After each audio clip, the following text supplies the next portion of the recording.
Grüezi miteinander, mein Name ist Beat Schwarzentruber. Als Manufacturing Director bin ich verantwortlich für die Produktion hier am Standort Aarau. Smith & Nephew ist ein global tätiges, führendes Medizinaltechnikunternehmen in den Bereichen Orthopädie, Sportmedizin, HNO und modernes Wundmanagement.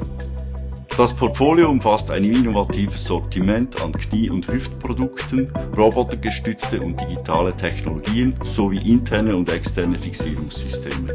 Wir beschäftigen rund 250 Mitarbeiter hier am Standort Aarau und produzieren mehr als 500.000 Produkte im Jahr. Wir setzen oftmals auf einfache, inkrementelle Automatisierungslösungen, welche schnell und unkompliziert umgesetzt werden können und so in der Gesamtheit für uns einen großen Benefit darstellt. Ich bin Patricia Rieser, die Projektleiterin dieses Automatisierungsprojekts. Wir suchten eine Pick-and-Place-Lösung, die es uns ermöglicht, mit Hilfe von schnelleren und stabileren Industrierobotern die Multimaschinenbedienung zu verbessern. Die Firma Robotech Solutions hat uns dabei bestens unterstützt. Ich bin Aaron Spigaglia, ich arbeite bei der Robotech Solution. Wir sind ein klassisches KMU mit 33 Mitarbeitenden.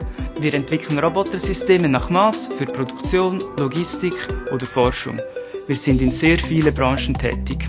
In diesem Projekt wäre ich zuständig für die Softwareentwicklung und dessen Implementation.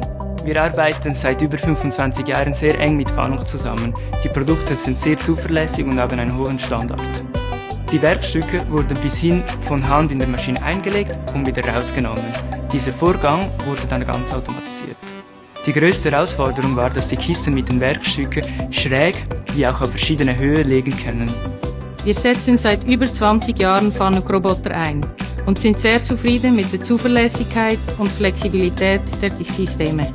Der Service von Fanuc ist lösungsorientiert und funktioniert hervorragend.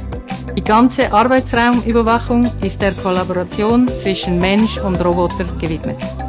Die Herausforderung dieser Installation lag beim automatischen Weiterarbeiten des Roboters, sobald die Sicherheitszone vom Mitarbeiter verlassen wird. Dank des Dual-Check Safety von Fanuc, ergänzt mit den Lasersensoren, können wir einen virtuellen Schutzzaun erzeugen, welcher die Bewegungen, Positionen und Geschwindigkeit kontrolliert. Der größte Vorteil an Fanuc ist die einfache Bedienbarkeit. Eine kurze Schulung reicht schon, damit der Kunde autonom Anpassungen vornehmen kann. Das Produktionsvolumen konnten wir auf dieser Anlage um 45% steigern. Dies ermöglicht es uns 4 Stunden autonomes Arbeiten pro Arbeitstag.